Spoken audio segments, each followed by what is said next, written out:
अरे भैया राम मंदिर में चोरी हुई, आपके पास सुनहरा मौका था, गोल्डन अपॉर्चुनिटी थी कि आप उसको साबित करते, आप उसके खिलाफ FIR लिखवाते, लेकिन आपने कुछ नहीं किया। 50 साल हो गए गाजियाबाद में रहते हुए, मुझे पता है कैसी गुंडागर्दी है। जिसको इस बात का पता है तो वो तो बीजेपी को कभी जाने नहीं देगा। मैं जम्मू कश्मीर से हूँ। अगर 2014 में बीजेपी सरकार नहीं आती, शायद हमें भी वहाँ से डोगरों को भगा दिया जाता। जम्मू से बिल्कुल बुलडोजर चला रहे हैं, इनकाउंटर कर रहे हैं। अगर यही सब करेंगे तो अदालतें किस लिए बैठी हुई हैं? अदालतें बिल्कुल सही है, बिल्कुल बैठी हुई है। अदालतों के होते होते ही लड़कियां उठ जाती थी, अपहरण हो जाते थे, लूट हो जाती थी, हत्याएं हो जाती थी, वही अदालतें थी। अगर कोई निर्दोष मारा गया और अगर 20-20 साल तक न्याय लगने में लग गए, उसका परिवार तो बिखर गया ना। अगर एक दोषी सबने देखा है, वीडियो में साक्ष्य उपलब्ध है कि किसी ने मारा है और योगी ने उसका ऑन द स्पॉट अगर एनकाउंटर करवा दिया, तो क्या खराबी है। योगी जी को लेके और नरेंद्र मोदी जी को लेके एक ही चर्चा की, नेक्स्ट आने वाले प्रधानमंत्री योगी जी हैं। कश्मीर के व्यक्ति पहले सपोर्ट नहीं करते थे, अभी सारे फॉलो करते हैं नरेंद्र मोदी को। क्यों करते हैं? क्योंकि उनको अपने बच्चों का फ्यूचर दिख रहा है। हाँ, पहले 6-6 महीने कश्मीर बंद रहता था, हाँ, कोई व्यापार नहीं हो पाता था, स्कूल बंद रहते थे। हाँ। अब कोई स्ट्राइकें होती हैं, पहले हर दिन अखबार में आता था इतने शहीद हो गए बच्चे। ये जो राम मंदिर में जो चंदा चोरी का जो मामला चल रहा है, क्या लगता है ये मुद्दा कितना प्रभाव डालने जा रहा है उत्तर प्रदेश विधानसभा चुनाव में? देखिए ऐसा है कि इस मुद्दे ने अखिलेश यादव की हार तय कर दी। जिस मुद्दे के भरोसे वो चुनाव जीतने वाले थे, वो सारा मुद्दा बैकडोर चला गया। किसी भी आदमी के ऊपर जब ये आरोप लग जाता है कि जैसे मान लीजिए मेरे ऊपर आरोप लग जाए कि मैं किसी का विरोधी हूं, ठीक है, अगर उस विरोध से किसी को फायदा हुआ है और फिर मैं वही गलती दोहराऊंगा, तो ये निश्चित तौर पे उस आदमी का डबल फायदा होगा। क्यों? क्योंकि एक बार मैं आरोपी हो चुका हूं, दोबारा वही गलती करूंगा तो फिर लोगों को लगेगा कि भैया ये जानबूझ के इस बात को दोहरा रहा है, इसका कोई ना कोई हिडन एजेंडा है, जिसके नाते ये बार बार इस चीज को उठा रहा है। ठीक है, जैसे राम मंदिर का जो मुद्दा था, उनके पिताजी के ऊपर ये कंफर्म आरोप है कि उन्होंने गोली चलवाई थी। ठीक है, आज अखिलेश यादव जी ने राम मंदिर पे चंदा चोरी का आरोप लगा के ये साबित कर दिया कि 2027 के चुनाव में उनकी विदाई तय है, और इसी के साथ समाजवादी पार्टी की भी विदाई तय हो गई। क्योंकि SIR के मैटर पे मैं 100% कंफर्म था कि जो डाटा आया था उसमें अखिलेश यादव बहुत अच्छी पोजीशन में थे, और PDA का जो मैटर था उसमें वो सरकार बनाने की तरफ अग्रसर थे।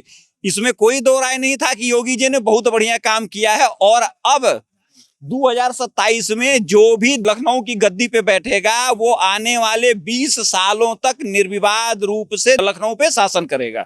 चाहे वो मायावती की सरकार हो, चाहे बीजेपी की सरकार हो, चाहे अखिलेश यादव की सरकार हो, जो भी लखनऊ की सत्ता में बैठेगा वो वहां पे शासन करेगा। क्यों?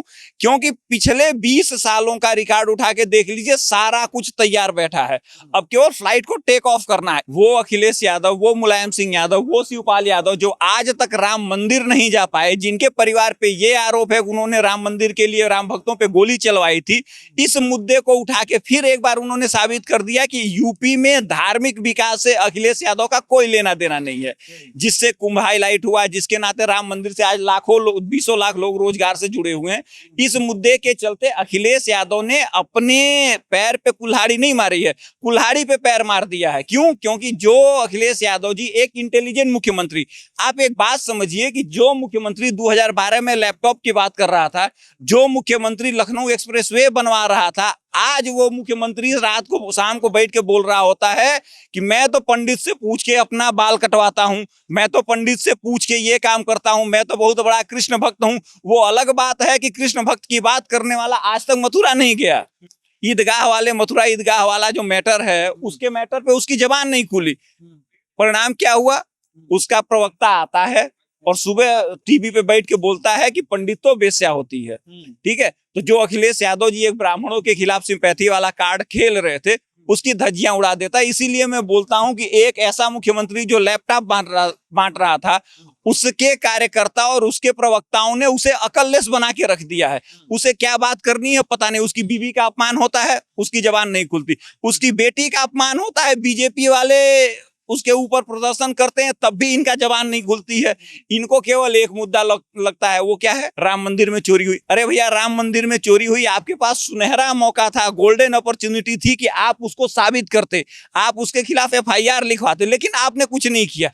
आपने केवल मुंह से बात करी, और जिसका इम्पैक्ट ये होने वाला कि आप भाजपा की पिच पे बैटिंग करने चले गए। जब आप किसी बॉलर के ट्रैप में फंस जाएंगे तो वो आपकी विकेट लेके जाएगा। तो बीजेपी के विकेट पिच पे अखिलेश यादव जी बैटिंग करने पहुंच गए और वो क्लीन बोल्ड होके यूपी की सत्ता से अच्छी तरीके से बाहर होने की तैयारी में आ गए हैं, जो कि 2027 में वो सत्ता के नजदीक थे, वो सत्ता उनसे बहुत दूर निकल गई है अब। मगर यहाँ तो कहा जा रहा है कि ये मुद्दा जो है समाजवादी पार्टी की तरह एक नाव की तरह बनेगा जो नैया पार लगा देगा समाजवादी पार्टी के 27 में। भैया बीजेपी को अच्छे से पता है कि 2G घोटाला, कोयला घोटाला, फलाना घोटाला, ढिमकाना घोटाला, कांग्रेस की सत्ता गई पिछले 10 सालों से नहीं आई, ना 20 साल आने की उम्मीद दिख रही है। क्यों? कन्नी मोजी जी जेल गई, उनका कांग्रेस से कोई लेना देना नहीं। डी राजा जेल गए, उसका कांग्रेस से कोई लेना देना नहीं। ये दूसरी पार्टी के लोगों ने घोटाला किया, मनमोहन सरकार ने उनको जेल में डाला। नतीजा क्या निकला? घर का मालिक मनमोहन सिंह जी थे, उसके नाते पूरा उसका क्रेडिट जो है वो कांग्रेस के मत्थे मढ़ दिया मोदी जी ने। देखिए, मोदी जी को लोगों से इंटरेक्ट करने आता है, तो वो अपनी बात पहुंचाने में कामयाब रहे। माँ बेटे की सरकार बना दी। मनमोहन सिंह जी को वो ओवरकोट पहने बाथरूम में नहाने वाला बता दिया। उसका इम्पैक्ट ये हुआ कि मोदी जी आज तीसरी बार सत्ता में है। तो उसी प्रकार से अब योगी जी और मोदी जी इस राम मंदिर में चंदा चोरी के आरोप को लेके अखिलेश यादव जी की इतनी बैसिंग करेंगे कि यूपी चुनाव में कोई मुद्दा नहीं आएगा। और ये मुद्दा अखिलेश यादव को एक बार फिर से ये साबित करेगा कि तुम राम के द्रोही हो, तुम्हारा बाप भी राम का द्रोही था, और तुम लोग धार्मिक नहीं हो, तुम लोग मुसलमानों के लिए कुछ भी कर सकते हो। मुजफ्फरनगर का दंगा एक बार फिर अखिलेश के ऊपर टैगलाइन किया जाएगा कि हिंदुओं के साथ अन्याय किया और मुसलमानों का साथ दिया। ये दोनों टैगलाइन यूपी की जनता को पसंद आएगा। और बीजेपी आज मान के रखिए कि 280 सीट से लेकर 300 सीट जीतने जा रही है, जो कि वो 140 से 220 पे अटकने वाले थे, वो पूरी तरीके से वाइप आउट हो गया। क्यों? क्योंकि जो ब्राह्मणों का विरोध था, एक बार आपने सुना भी होगा कि कुछ ब्राह्मणों ने मीटिंग करी थी उसमें यूजीसी के बाद से, तो अब ये साबित हो गया कि वो अखिलेश यादव जो आरजेडी का साथ दे रहे थे, कंचना यादव जी आते ही बोल के गई भाई ब्राह्मणों ने बड़ा जुर्म किया, इनके खिलाफ तो झूठी कार्रवाई होनी चाहिए थी। तो ये जो मुद्दा था ना, इस मुद्दे के चलते अब अखिलेश यादव को यूपी में सरकार बनाने की संभावना जो थी वो पूरी तरीके से खत्म हो गई। एक तो राम मंदिर चंदा चोरी और दूसरे यूजीसी का विरोध न करना, ये दोनों मुद्दा जो है उनको बुरी तरीके से फॉल आउट का सामना करना पड़ेगा और वो यूपी की सत्ता से बाहर होके जाएंगे। ये मान के रखिए, जैसे कि मैंने बहुत पहले ही कहा था कि ममता बनर्जी नहीं की पार्टी नहीं बचेगी, उसी प्रकार से अब मुझे लगता है कि अखिलेश यादव भी 2027 के बाद शायद अपनी पार्टी को संभाल पाए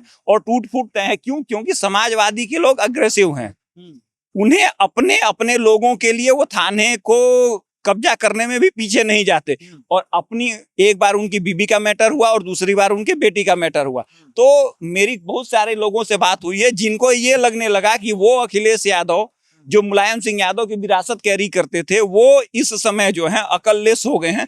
वो अपने परिवार की सुरक्षा नहीं कर पा रहे हैं, वो कार्यकर्ताओं की बात नहीं कर पा रहे हैं, वो राम मंदिर का वो मुद्दा जिससे उनको बैकलैश हो सकता है उसको उठा के फिर एकदम चुप हो जा रहे हैं, उसको आगे की कोई कार्रवाई नहीं कर रहे हैं। तो लोग जो है ना अब इस डर और पैनिक में हो गए हैं कि क्या मैं समाजवादी पार्टी का कार्यकर्ता हूं, जो एक बाप अपनी बेटी की सुरक्षा के लिए कोई कदम नहीं उठा पा रहा है, वो हमारी सुरक्षा के लिए क्या करेगा। ये मैटर जो है ना, इसके चलते बुरी तरीके से समाजवादी पार्टी का पलड़ा खत्म हो। 2027 इलेक्शन के बाद समाजवादी पार्टी आपको बुरी तरीके से कोलैप्स होते दिखेगी। क्यों? क्योंकि ये राम मंदिर, चंदा चोरी और उनकी बेटी के ऊपर जो बैकफायर हुआ उसका, और उनकी पत्नी का जो अपमान हुआ, ये तीनों ऐसे इंडिकेशन है जो राम से जोड़े जाएंगे कि भाई भगवान राम ने तो अपनी पत्नी के लिए लंका भी ध्वंस कर दिया था। एक ये अखिलेश यादव जी अकललेस बन गए, इतना अकललेस बन गए कि इनकी बीवी का अपमान हुआ और इनके मुंह से एक जबान नहीं खुली। इनकी बेटी का अपमान हुआ, अगर मुख्यमंत्री ने बात नहीं करी होती तो शायद ये उस मैटर पे भी कुछ नहीं बोल पाते। इतना कुछ होने के बाद ये बोलने जा रहे हैं, तो लोगों को ये लगने लगा कि जो पिता, जो पुत्र, एक पुत्र अपने बाप को सत्ता से बाहर कर देता है, जिसका बाप रोते रोते कह के गया था कि भैया मेरे जीते जी इसको वोट मत दीजिएगा। मुलायम सिंह यादव जी का वो रोते हुए वीडियो वायरल है कि मैंने जिसको कुपुत्र है, वो कुपुत्र है, मैंने उसको जिसको सत्ता में बैठाया उसका बाप रोते हुए बोल रहा है कि इसको वोट मत दीजिएगा। एक बार फिर अपनी बीबी को बचाने में फेल हो गया। अपनी बेटी को बचाने में फेल हो गया, वो राम मंदिर जिससे पूरे दुनिया की आस्था जुड़ी है उसके ऊपर आरोप लगा के बिना कार्रवाई किए बैक आउट कर गया। तो ये साबित कर गया कि ये एक इंटेलिजेंट मुख्यमंत्री से अपने कार्यकर्ताओं और अपने चमचों के चलते अकललेस बन गया है, और कोई भी यूपी का आदमी किसी अकललेस को सत्ता में नहीं बैठा है। समाजवादी पार्टी कह रही राम भक्त इस बार बीजेपी को सत्ता में नहीं आने देंगे, पर इतना बड़ा मतलब घोटाला होने के बाद तो कुछ नहीं हो सकता, भाजपा गई। भाजपा तो कभी जा ही नहीं पाएगी। अगर भाजपा चली गई तो लोग जो सोचते हैं कि हमें रामराज मिलेगा या हमें अच्छी कानूनी व्यवस्था मिलेगी या हमें गुंडों का आतंक, अगर बीजेपी चली गई तो बीजेपी का विकल्प होना चाहिए ना। पहले चले गए मैं उत्तर प्रदेश से हूँ, गाजियाबाद से हूँ, मैंने गुंडागर्दी देखी है। मैं 50 साल हो गए गाजियाबाद में रहते हुए, मुझे पता है कैसी गुंडागर्दी है। जिसको इस बात का पता है तो वो तो बीजेपी को कभी जाने नहीं देगा, ठीक है ना। जिसको गुंडों से प्यार है, जिसे गुंडागर्दी करनी है, तो वो जरूर जो है वोट दे देगा समाजवादी पार्टी को। और ये तंत्र बना हुआ होता है। उस तंत्र में मजबूरी होती है लोगों की कि किस खास व्यक्ति विशेष को, किस खास पार्टी को वोट देना है, तो वो लोग उनको वोट देंगे। लेकिन ओवरऑल की अगर बात करेंगे तो ओवरऑल मैं कह रहा हूँ बीजेपी के ऊपर आरोप लगते हैं कि जहां 50 करोड़ रुपए का खर्चा होना चाहिए वहां पे 200 करोड़ का खर्चा करके आप विकास कर रहे हो। अरे विकास तो कर रहे हो ना यार, कौन सी पार्टी पैसे नहीं खाती? मैं बीजेपी को क्यों सपोर्ट करूं? अगर खर्चा ज्यादा करके वो विकास कर रहे हैं तो तुम्हें क्या लेना देना? जहां पर कुछ होता ही नहीं था और विकास होता ही नहीं था तो तुम्हें वो व्यवस्था क्यों चाहिए? कम से कम विकास तो हो रहा है। जब केदारनाथ में आपदा आई थी, जब 700 लोग, ना जाने 1000 लोग, ना जाने 1500 लोग, आज तक पता ही नहीं लगा वहां पे बाढ़ में कैसे गारे में दब के मर गए हैं। उस वक्त जो सिर्फ लाशें उठाने के लिए भी टेंडर मिला था वाड्रा को, और उसने वहां से भी 500-700 करोड़ रुपए कमाए थे। चील गिद्ध की तरह ये नोचते हैं लोगों को। जिन लोगों को पता है वो कभी नहीं आने देंगे ऐसे लोगों को। बीजेपी क्यों जानी चाहिए? बीजेपी अगर विकास कर रही है, और भ्रष्टाचार को तो खैर खत्म ही नहीं किया जा सकता, नस नस में घुसा पड़ा है। लोकल स्तर पे भ्रष्टाचार है, उसकी कोई सुनवाई नहीं हो रही। अखिलेश यादव का सार्वजनिक बयान है, उन्होंने कहा कि 2027 का चुनाव इस देश का आखिरी चुनाव होगा अगर भाजपा जीत गई तो उत्तर प्रदेश में। योगी आदित्यनाथ जीत गया नहीं, उसका अर्थ बताए ना कि अगर लास्ट चुनाव होगा तो वो संदर्भ क्या है, उनकी स्टडी क्या है, पता तो चले लास्ट चुनाव कैसे होगा। अगर मैं कह रहा हूँ देश का भला हो रहा है एक खास विचारधारा से, एक खास पार्टी से, सीधा ही बोल देते हैं बीजेपी से, तो होने दो, क्या प्रॉब्लम है? अगर जब छोटा बच्चा रोता है, छोटा बच्चा कोई शरारत करता है तो बाप ही थप्पड़ मारता है ना उन्हें कस के, उसे पता है बाप को कि मेरे बेटे के लिए क्या अच्छा है। तो ऐसे ही बीजेपी अगर एक अभिभावक के रूप में इस देश का विकास कर रही है, सर्वांगीण विकास कर रही है, तो करने दो। अगर वो, मैं तो कह रहा हूँ कि कुछ भी साम दाम दंड भेद अपना के वो जीतते हैं तो जीतने दो। अल्टीमेटली जवाब तो उन्हें ही देना है कि विकास क्यों नहीं हुआ जब इतना आप जीत ही रहे हो तो। सिंपल है। मगर आप एक बात बताइए, जैसे योगी जी पे ये आरोप समाजवादी पार्टी लगाती है कि व्यवस्थाएं जो है उत्तर प्रदेश में धीरे धीरे कर योगी आदित्यनाथ ने समाप्त कर अपने कब्जे में ले लिया है। बुलडोजर चला रहे हैं, इनकाउंटर कर रहे हैं। अगर यही सब करेंगे तो अदालतें किस लिए बैठी हुई? अदालतें बिल्कुल सही है, बिल्कुल बैठी हुई है। अदालतों के होते होते ही लड़कियां उठ जाती थी, अपहरण हो जाते थे, लूट हो जाती थी, हत्याएं हो जाती थी, वही अदालतें थी। तो अगर लातों के भूत बातों से नहीं मान रहे, और हमारे को एक ऐसे योगी मिले हैं जो कि ऑन द स्पॉट सिर्फ दोषियों के ऊपर, ना सिर्फ एनकाउंटर करते हैं दोषियों के ऊपर। ये तो देखो, अगर कोई निर्दोष मारा गया और अगर 20-20 साल तक न्याय लगने में लग गए, उसका परिवार तो बिखर गया ना। अगर एक दोषी सबने देखा है, वीडियो में साक्ष्य उपलब्ध है कि किसी ने मारा है, और योगी ने उसका ऑन द स्पॉट अगर एनकाउंटर करवा दिया, तो क्या खराबी है? मुझे तो नहीं कोई खराबी लग रही। अपराधियों के दिल में खौफ होना चाहिए कि कोई अपराध करने से पहले वो सोचे कि यहाँ योगी बैठा है। अगर अपराधी डरेगा तो अपराध नहीं होगा, अपराध नहीं होगा तो सुकून से रहेंगे ना लोग, शांति से रहेंगे, राम राज्य स्थापित हो जाएगा। क्या सुकून से हैं यूपी वासी? आप गाजियाबाद से है, क्या बदल दिया? हम तो, योगी जी ने ये तो बदल दिया कि कम से कम गाड़ियां नहीं चोरी होती। हमने अभी मेहनत मजदूरी करके गाड़ी खरीदी है, पहले डर लगा रहता था खड़ी करके, यार देखें खड़ी है कि नहीं। हाजी गल्ला और सोतीगंज मेरठ में जाके कट जाती थी। मैं क्रिकेट खेलता था, मेरा एक स्कूटर चोरी हुआ किसी एक भाई का, कह रहे जल्दी से चांद को फोन करो यार, वो वहां पहुंचा के कटवा देगा उसको। और फटाफट जो है ना, अगर कट भी गया होगा तो फटाफट जुड़वा लेना, क्योंकि चोरी हुआ तो पहुंचेगा वहीं। इतना व्यवस्थित तरीके से अपराध होता था, सबको पता था कि गाड़ी उठी है तो वहीं जाके कटेगी। जब सबको सब कुछ पता था, खुला नाच हो रहा था, नंगा नाच, तो वो योगी ने बंद करा दिया। अब गाड़ी कम से कम नहीं उठती। बड़े अपराधों की बात करें तो बड़ा अपराधी नहीं उठते, बड़े बड़े मिट्टी में मिला दिए गए। तो एक संगठित तरीके से जो अपहरण उद्योग चल रहा था, जो फिरौती उद्योग चल रहा था, वो सारा कुछ खत्म हो गया। तो भाई जिसको ये पता है कि अपराध पे अंकुश लगा है तो वो योगी को हमेशा वोट देगा ही देगा। जिसे अपनी बेटी की इज्जत से प्यार है ना, वो योगी को वोट देगा ही देगा। मतलब ये है कि 2026 में राम जी आए, प्रकट हुए क्या? उससे पहले भी तो पहले भी तो राम जी थे ना। राम मंदिर तो पहले ऑन ग्राउंड राम का नाम लेके काम कौन कर रहा है वो देखा जाता है। ऐसे राम तो सारे जपते रहते हैं। मैं जम्मू जम्मू कश्मीर से हूँ। अगर क्या शुभ नाम है आपका मित्र? परमजीत शर्मा। जी शर्मा जी। हाँ। अगर 2014 में बीजेपी सरकार नहीं आती, शायद हमें भी वहां से डोगरों को भगा दिया जाता। जम्मू से बिल्कुल उन्होंने पूरा रोहिंग्यों को पूरा एक ना सर्कल बना दिया हुआ था। हाँ। हमारे वहां पे 370 था हाँ। आधार कार्ड और ये अपना राशन कार्ड नहीं, उनके राशन कार्ड भी बनाए गए, उनसे वोट भी डलवाए गए। जब 14 के बाद सबको वहां से निकाला गया और आज हम हिंदू मुस्लिम साथ में रहते हैं, एजुकेटेड हैं। आज हमें पता है कि हमारा स्टेट कहाँ ग्रोथ कर रहा है। ऑल ओवर इंडिया में एक स्टेट में अभी सब स्टेटों में एम्स नहीं बन पाए। हमारी स्टेट एक अकेली स्टेट है जहाँ पे 2 एम्स मिले हैं, 2 IIM कॉलेज मिले हैं, हर एक चीजें 2 मिली है। वहां पे जाके डेवलपमेंट देखो कि वो स्विट्जरलैंड को भी क्रॉस कर गया, आई थिंक सो। जो आपने कहा कि 2014 में अगर प्रधानमंत्री नरेंद्र मोदी नहीं आए होते तो श्रीनगर के बाद एक पलायन जो है वो जम्मू से भी देखा जाता। कारण क्या था? डोगरा उसमें ये था कि रोहिंग्या बांग्लादेशियों को वहां पे रेजिडेंस, उनके राशन कार्ड बनाए गए, उनसे वोटिंग भी करवाई गई। 2014 से पहले इलेक्शन में उनसे वोटिंग भी, 2014 से पहले उनके आधार कार्ड, राशन कार्ड और उनके स्टेट सब्जेक्ट सब कैंसिल करके देन सिक्योर बीजेपी की सरकार आई। और अभी भी इलेक्शन हुई, सीटें ज्यादा हैं तो एनसी गवर्नमेंट बनी है, लेकिन जम्मू से बीजेपी ही सारी सीटें करी हुई है, बीजेपी जीती हुई है। हाँ जी। अब आपको क्या दिखाई देता है? जैसे मैं जम्मू कश्मीर के विकास की बात करूं, जैसे मैं कह रहा था कि राम के नाम पर क्या सत्ता की तरफ बढ़ सकते हैं क्या? मैंने एक चीज आपको बोली ना, राम का नाम लेने से और ऑन ग्राउंड आपको दिख नहीं रहा, पूरे हिंदुस्तान को नहीं दिख रहा।